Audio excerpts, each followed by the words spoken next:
सोचिए, धरती के सैकड़ों फीट नीचे पहाड़ों के अंदर बनी सुरंगों में खामोशी से खड़े फाइटर जेट। ऊपर से सब कुछ सामान्य दिखता है, लेकिन नीचे एक पूरा एयरबेस जिंदा है। और फिर अचानक एक दिन ईरान दुनिया के सामने ये राज खोल देता है। जैसे ही ये खबर सामने आई, मिडिल ईस्ट से लेकर अमेरिका तक हलचल मच गई।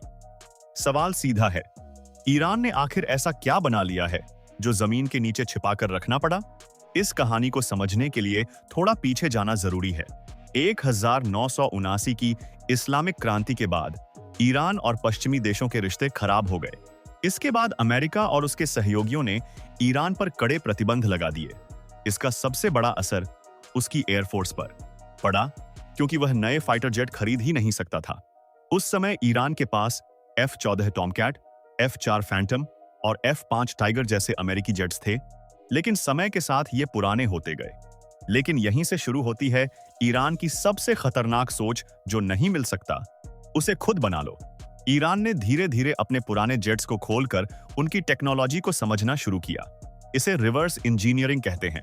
इसी प्रक्रिया से उसने अपने खुद के फाइटर जेट प्रोजेक्ट्स शुरू किए, जैसे कौसर और अज़ाराक्श। ये भले ही दुनिया के सबसे एडवांस जेट्स के बराबर न हो, लेकिन उन्होंने एक बात साबित कर दी, ईरान अब सिर्फ खरीदने वाला देश नहीं, बल्कि बनाने वाला देश बन रहा है। अब आते हैं उस अंडरग्राउंड सीक्रेट पर। ईरान ने सिर्फ जेट नहीं बनाए, बल्कि उन्हें छुपाने का भी ऐसा सिस्टम बनाया जिसे समझना आसान नहीं है। 2023-2025 के बीच ईरान ने कई वीडियो जारी किए, जिनमें पहाड़ों के अंदर बने एयरबेस दिखाए गए। ये बेस सिर्फ पार्किंग एरिया नहीं है, बल्कि पूरी तरह ऑपरेशनल एयरफोर्स स्टेशन है, जहां मेंटेनेंस, फ्यूलिंग, हथियार लोडिंग और लॉन्च तक सब कुछ हो सकता है। कुछ एक्सपर्ट्स मानते हैं कि ये सुरंगें इतनी गहरी हैं कि बंकर बस्टर बम भी इन्हें पूरी तरह नष्ट नहीं कर सकते। और यहीं पर आता है असली ट्विस्ट। इन अंडरग्राउंड बेस से जेट्स सीधे रनवे पर नहीं आते, बल्कि कुछ जगहों पर ऐसे हाइड एंड एग्जिट बनाए गए हैं जहां से जेट अचानक बाहर निकलकर टेक ऑफ कर सकता है। यानी दुश्मन को पता ही नहीं चलेगा कि हमला कहां से हुआ। अब बात करते हैं उस नए जेट की, जिसे लेकर इतनी चर्चा हो रही है।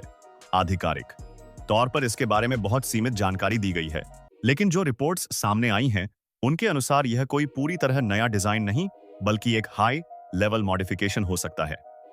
कुछ एक्सपर्ट्स इसे MiG-29 के करीब मानते हैं, जबकि कुछ का कहना है कि इसमें अलग अलग जेट्स की टेक्नोलॉजी को मिलाकर बनाया गया है।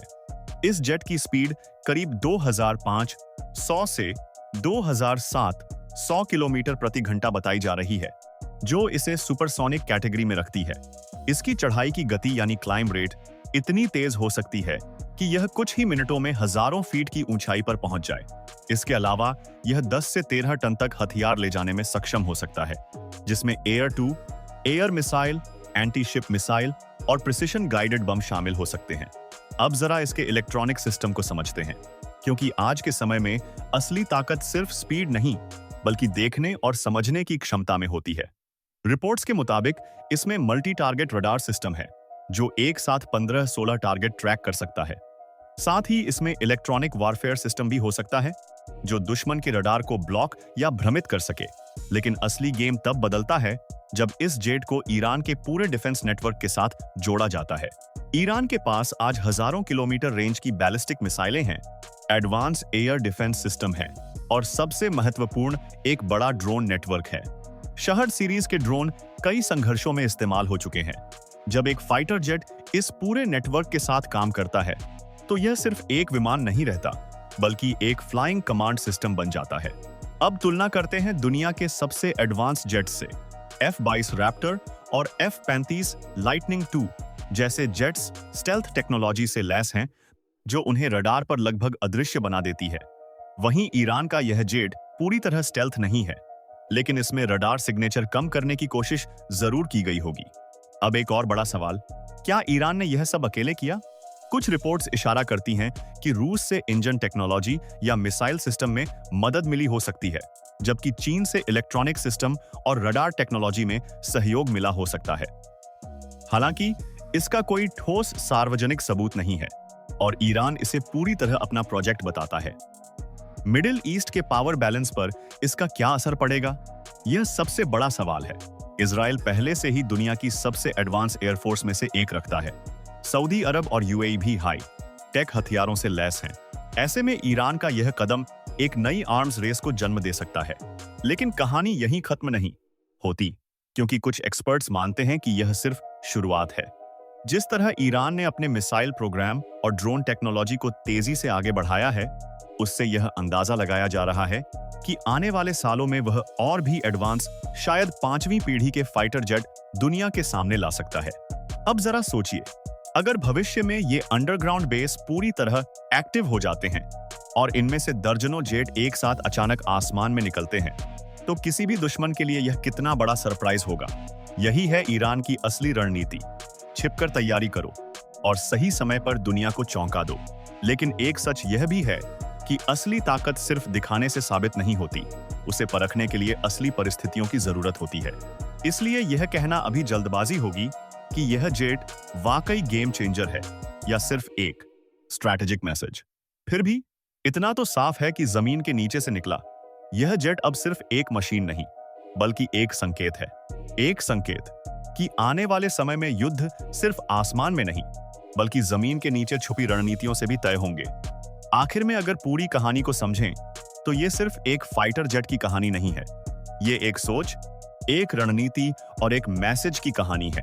ईरान ने यह दिखाने की कोशिश की है कि भले ही उस पर सालों से प्रतिबंध लगे हों, लेकिन वो रुकने वाला नहीं है। उसने पुराने जेट्स को अपग्रेड किया, जमीन के नीचे सीक्रेट बेस बनाए और अब धीरे धीरे अपनी असली ताकत दुनिया के सामने ला रहा है। दूसरी तरफ अमेरिका और उसके सहयोगी इस डेवलपमेंट को एक संभावित खतरे की तरह देख रहे हैं, क्योंकि इससे मिडिल ईस्ट का पावर बैलेंस बदल सकता है। इजराइल जैसे देश जो पहले से टेक्नोलॉजी में आगे हैं, अब और ज्यादा सतर्क हो चुके हैं। लेकिन सबसे बड़ा सवाल अभी भी वही है, क्या ये जेट वाकई गेम चेंजर है या सिर्फ एक स्ट्रैटेजिक पावर शो? इसका जवाब अभी साफ नहीं है, क्योंकि असली ताकत का पता सिर्फ असली हालात में ही चलता है। फिलहाल इतना जरूर कहा जा सकता है कि जमीन के नीचे छिपाकर तैयार किया गया ये जेट दुनिया को एक साफ संदेश देता है। आने वाले समय में युद्ध सिर्फ हथियारों से नहीं, बल्कि छुपी हुई तैयारी, स्मार्ट टेक्नोलॉजी और सही समय पर किए गए सरप्राइज से जीते जाएंगे। और शायद यही वजह है कि आज पूरी दुनिया की नजरें ईरान पर टिकी हुई हैं, क्योंकि अगला कदम क्या होगा ये कोई नहीं जानता। तो आखिर में बात सीधी सी है, ये कहानी सिर्फ एक जेट की नहीं है। ये उस सोच की कहानी है जहां एक देश दबाव में आकर टूटता नहीं, बल्कि चुपचाप खुद को और मजबूत बनाता है। ईरान ने जमीन के नीचे जो तैयार किया है, वो सिर्फ मशीन नहीं, एक मैसेज है कि आने वाले समय में ताकत सिर्फ दिखाने से नहीं, बल्कि छुपाकर सही वक्त पर इस्तेमाल करने से साबित होगी। दूसरी तरफ अमेरिका और इजराइल जैसे देश अब पहले से ज्यादा सतर्क हो चुके हैं, क्योंकि खेल अब बदल रहा है। अब लड़ाई सिर्फ आसमान में नहीं होगी, बल्कि रणनीति, टेक्नोलॉजी और सरप्राइज का कॉम्बिनेशन तय करेगा कि कौन आगे रहेगा। लेकिन असली सवाल अभी भी खुला है, क्या यह जेट वाकई गेम चेंजर साबित होगा या सिर्फ एक ताकत दिखाने का तरीका है? इसका जवाब भविष्य देगा। फिलहाल इतना तय है कि जमीन के नीचे छिपा ये राज अब दुनिया के सामने आ चुका है, और इसके बाद मिडिल ईस्ट का संतुलन पहले जैसा रहना मुश्किल है। अगर आपको ऐसी ही दमदार और रिसर्च बेस्ड स्टोरीज पसंद हैं, तो चैनल को सब्सक्राइब करें, वीडियो को लाइक करें और कमेंट में जरूर बताएं, आपकी नजर में अगला सुपर पावर कौन बनने वाला है।